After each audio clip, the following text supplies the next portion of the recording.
नमस्कार मंडळी. आजकाल इंस्टाग्रामवरती स्क्रोल करताना तुम्हाला निळ्या डोळ्याचा इमोजी बऱ्याच जणांच्या प्रोफाईलमध्ये दिसला असेल. स्मृती मंधाना, पलाश मुच्छल यांच्यासारख्या सेलिब्रिटींपासून ते सामान्य माणसांपर्यंत सगळेच इविला इमोजी वापरतात. पण हा फक्त आजचा ट्रेंड अजिबात नाही मित्रांनो. याचा इतिहास तब्बल 5,000 वर्षांपूर्वीचा आहे. आता नजर लागणं म्हणजे नक्की काय आणि या निळ्या डोळ्यामागचं विज्ञान नेमकं काय आहे, चला जाणून घेऊया या व्हिडिओच्या माध्यमातून. आता या इव्हिल आयची सुरुवात सुमारे 5,000 वर्षांपूर्वी मेसोपोटोमिया म्हणजेच आजच्या इराकमध्ये झाली. टेल ब्राक या प्राचीन शहरातील उत्खननामध्ये डोळ्यांच्या आकारांचे अनेक तावीज सापडले होते. मेसोपोटोमियन लोकांनी क्युनिफॉर्म लिपीमध्ये मातीच्या फलकांवरती यांची नोंद केली होती. आता काही इतिहासकारांचा असा विश्वास आहे की इव्हिल आयची ही संकल्पना पॅलिओलिथिक युगापासून अस्तित्वात असावी. आता इव्हिल आय म्हणजे नेमकं काय हे समजून घेऊया.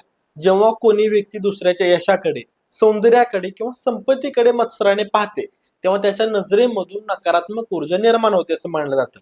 आता या नजरेमुळे काय होतं तर त्या व्यक्तीचं नुकसान होऊ शकतं, ती व्यक्ती आजारी पडू शकते किंवा कोणतीही दुर्दैवी घटना घडू शकते अशी मान्यता आहे. आता ही मान्यता सुमेरिया येथून ग्रीक रोमन जगतामध्ये, त्यानंतर भारत, पोर्तुगाल, स्पेन आणि उत्तर आफ्रिकेमध्ये पसरली.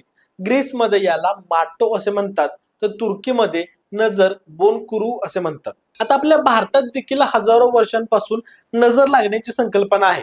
हिंदीमध्ये याला बुरी नजर, क्रूदृष्टी किंवा दीट असे म्हणतात.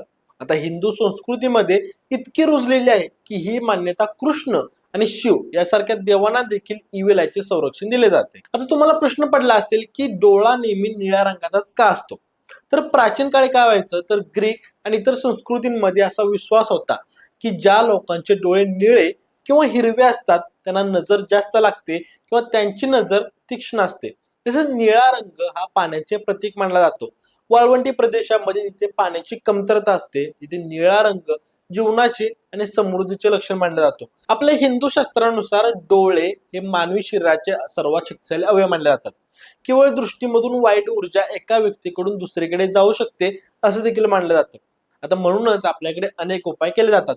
लहान मुलांना काळजाचा टिळा लावणे, लिंबू मिरची लटकवणे, नारळ फोडणे ह्या सर्व गोष्टी नजर उतरवण्यासाठी केल्या जातात. आणि त्यामुळेच आधुनिक काळामध्ये इव्हिल आय फॅशन स्टेटमेंट बनलेलं आहे. सेलिब्रिटींनी इव्हिल आयचे दागिने घालणे सुरू केले आहे आणि हे चिन्ह हायफाय ज्वेलरी, कपडे आणि घराच्या सजावटीमध्ये देखील दिसू लागलं आहे. सोशल मीडियावरती इव्हिल आय इमोजीचा वापर करून लोक स्वतःला नकारात्मक ऊर्जेपासून वाचवण्याचा प्रयत्न करतात. पण मित्रांनो, विज्ञानाला अंधश्रद्धा मानतं, पण जगभरातील कोट्यावधी लोक आज देखील या मान्यतेवरती विश्वास ठेवतात. तुमचा विश्वास असो वा नसो, इव्हिल आयचा 5,000 वर्षांचा इतिहास हे सिद्ध करतो की मानवी मनातील मत्सर आणि त्यापासून संरक्षणाची गरज ही कायमस्वरूपी आहे. आधुनिक काळामध्ये हे चिन्ह संरक्षणाबरोबरच सांस्कृतिक ओळख आणि फॅशनचं प्रतीक बनलं आहे. तर तुम्हाला इव्हिल आय वरती विश्वास आहे का? आम्हाला कमेंट बॉक्समध्ये तुमचं मत नक्की सांगा. व्हिडिओ आवडला असेल तर व्हिडिओ लाईक करा, शेअर करा आणि अशाच माहितीविषयक व्हिडिओसाठी स्प्रेडिटला सबस्क्राईब करा. धन्यवाद.